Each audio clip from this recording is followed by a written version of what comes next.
खामोश रहो पी कर, खामोश रहो पी कर, यह जाम हमें दे दो, यह जाम हमें दे दो, पानी में भी सकी सीते हमें दे दो, सीते हमें दे दो। पानी में भी सकी सीते हमें दे दो, सीते हमें दे दो। तो जैसे ही सीता माता के चरण में गिर गए सब, और सब कोई निवेदन करने लगे, और माँ सीता इनके निवेदन को सुन करके माँ सीता रोने लगी। बोले भैया अब आप डोली को उठाओ भैया, और डोली उठ जाएगा। अर्थात माँ सीता का मन भी नहीं हो रहा था कि मैं जनकपुर को छोड़कर जाऊं, अपने घर को, अपने जन्म स्थान को, अपने माँ और पिता को छोड़कर जाऊं। इनके अंदर में ऐसा मन नहीं हो रहा था, इस कारण से भी वो डोली नहीं उठ रहे। इसलिए करुणा होकर के माँ सीता मांगी, जे नाथ अगर हम बैकुंठ जाएं, मेरे जाने से पहले मेरे ये नगरवासी बैकुंठ जाना चाहिए, ये मांग किए। इसके बाद माँ सीता बोली भैया आप डोली उठा, आपका ये डोली उठ जाएगा, आप उठा। जैसे ही कहा डोली को उठाए सुरताओं, तो वो डोली फूल के जैसा हल्का हो गया, और सब कोई सीता माता का जयकारा लगाते हुए डोली को उठाए और बाराती आगे चले। जनकपुर वासी चित्रपट के समान, जैसे मूर्ति ना हिलता है, ना चलता है, ना कुछ बोलता है, उसी प्रकार से जनकपुर वासी चित्रपट के समान हो गए, और सबके आंखों से केवल अश्रु बिंदु की धारा बह रहा है। सब कोई रो रहा है, और उनके पीछे पीछे महाराज जनक जी जा रहे हैं। महाराज जनक जी को नहीं रहा गया बेटी का वियोग, तो बेटी भी जा रही है, और उनके पीछे पीछे महाराज जनक जी भी जा।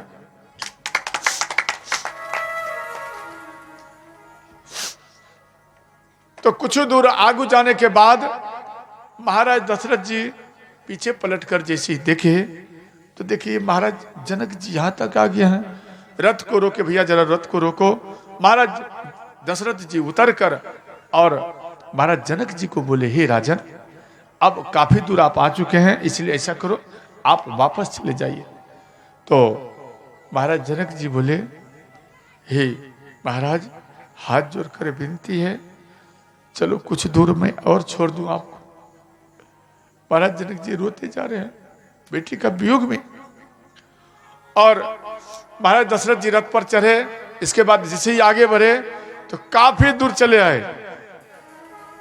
और महाराज जनक जी इधर से जा रहे थे, एक शिला में ठोकर लगे चरण में। तो महाराज दशरथ जी धड़ाम से जमीन पे गिर गए, और पुत्री के वियोग में वो जमीन पर गिर गए, और बेटी बेटी करते हुए जा रहे हैं, सीते सीते करते हुए। और शरीर में, इस सिर में चोट लगे, रक्त बह रहा है, फिर भी महाराज जनक जी को कोई होश नहीं, जा रहे हैं। और शरीर में धूली लिपटा हुआ है। इसके बाद महाराज दशरथ जी फिर रोके, जैसे देखे तो रथ को रोक दिए। बोले भैया जरा रथ को रोको। गुरु वशिष्ठ को बोले, गुरुदेव आप रुक जाइए। तो वहां पर रथ को रोका गया। ध्यान देना, यहाँ पर गोस्वामी जी लिखे हैं, बहुरी बहुरी कौशलपति कहई, जनक प्रेम बस फिरई न चाही। बार बार कहते हैं आप घूम जाओ, परंतु महाराज दशरथ जी घूमते नहीं, ये महाराज जनक जी। तो वहां पर रथ को रोके, डोली भी रुक गए। मां सीता मन में सोची भाई इतना दूर आ गए, डोली क्यों रुके, क्या कारण? मां सीता झांक करके, ध्यान देना, वो झांक करके पर्दे से जैसे ही देखी मां सीता, तो महाराज जनक जी के ऊपर दृष्टि पड़ी। मां सीता रोते हुए, चारों बहन रोते हुए, पिता पिता करते हुए जाकर पिता के चरण में लिपट गए।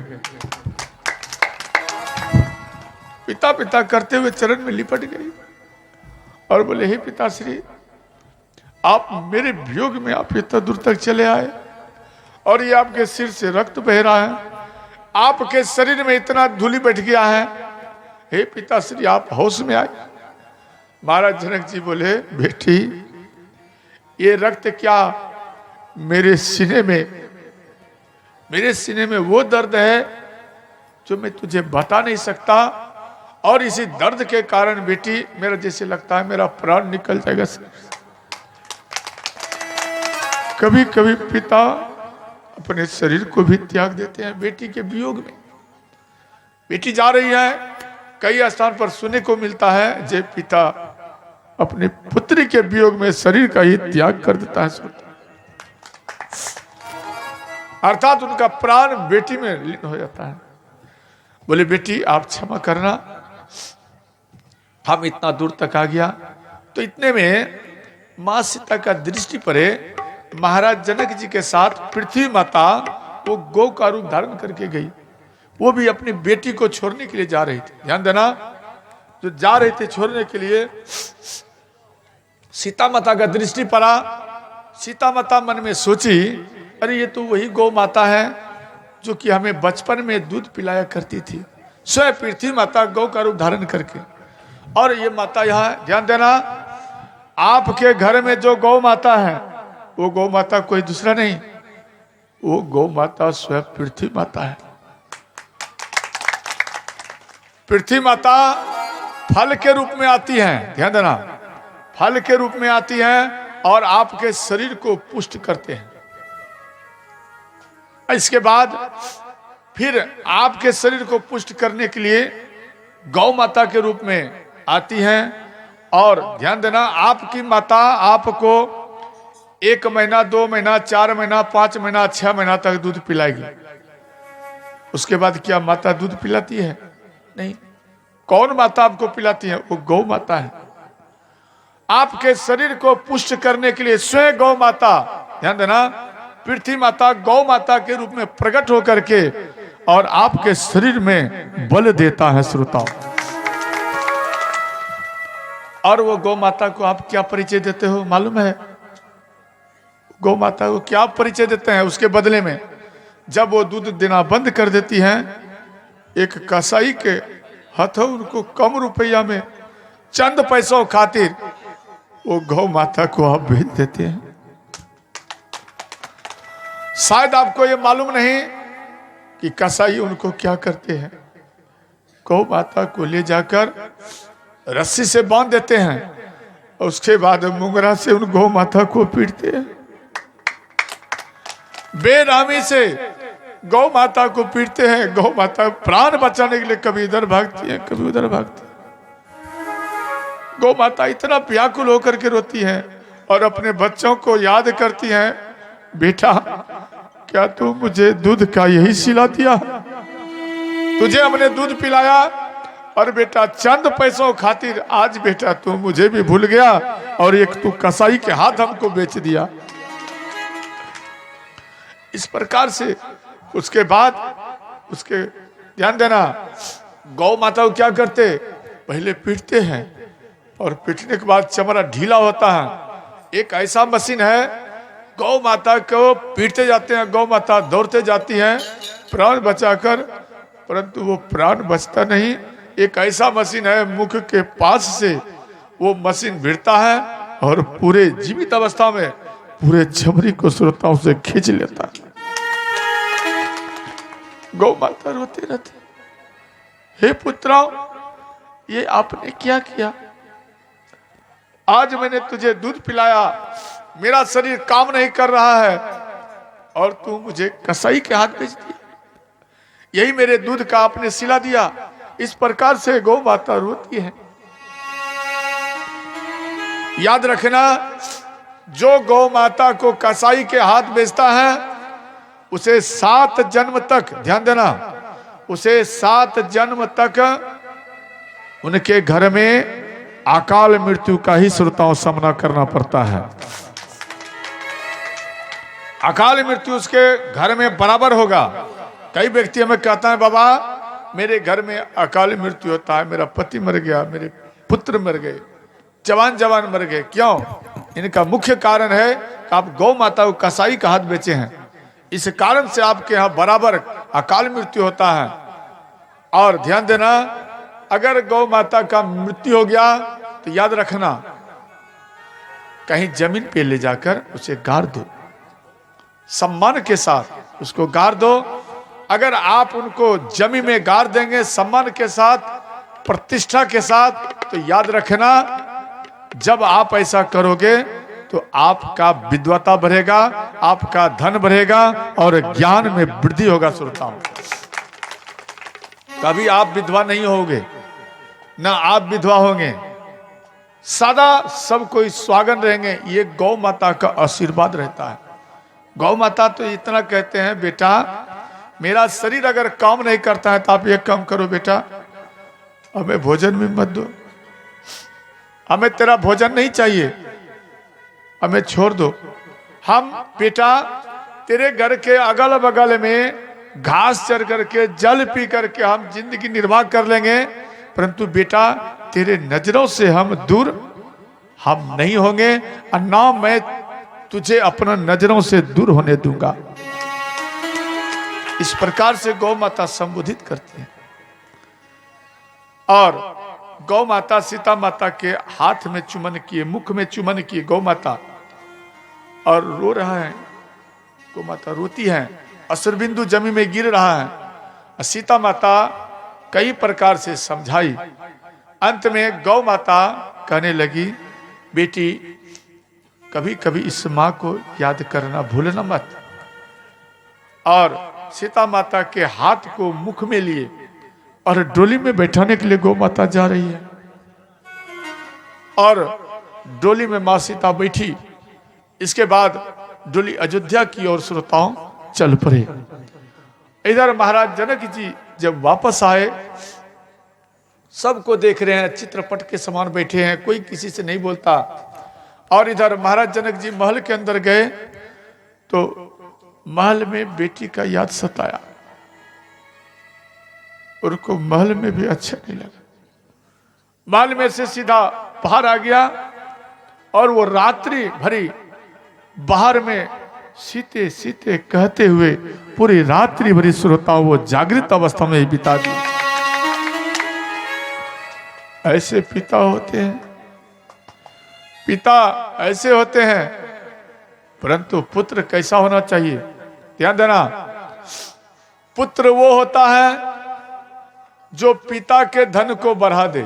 ध्यान देना, पुत्र वो होता है जो पिता के धन को बढ़ा दे, और कुपुत्र वो होता है जो पिता के पूरे धन को बोतल में डुबा कर और उसे पी जाए, वो कुपुत्र कहलाता है। और धन ऐसे इकट्ठा करो, कैसे? किसी का झटके से रुपया खींच लेना, ऐसा धन मत इकट्ठा करो। आप अभी 1 बीघा 2 बीघा 10 बीघा अर्जित करेंगे, याद रखना आप चले जाएंगे 20 बीघा 50 बीघा अपने अर्जित किया, 1 मंजिल 2 मंजिल 10 जगह आप जमीन खरीदा, करोड़ों अरबों खरबों में आप खेल रहे हैं। जब आप मर जाएंगे एक ऐसे संतान आपके घर में जन्म लेंगे, ध्यान देना, जो ठग करके जो आप जमीन इतना ये इकट्ठा किया, तो एक ऐसे संतान प्रकट होंगे, याद रखना सारा संपत्ति ही वो आपको पी करके खत्म कर देगा। इसलिए ऐसा संपत्ति मत लो। संपत्ति जब भी लो बिल्कुल व्हाइट धन के तरह, काला धन के तरह नहीं लो, व्हाइट धन रहना चाहिए, प्रसन्नता रहे। तो ध्यान देना, अब मां सीता जब जनकपुर में अयोध्या में चरण को केवल रखी, ध्यान देना, केवल चरण, जैसे ही चरण रखे मां सीता, जितने अंधे व्यक्ति थे, ध्यान देना, उनको देखने की सामर्थ्य आ गई। और जितने लांगड़े व्यक्ति थे, जैसे ही सीता माता चरण रखी तो उनका चरण काम करने लगा और सीते सीते कहकर महल की ओर भाग गए।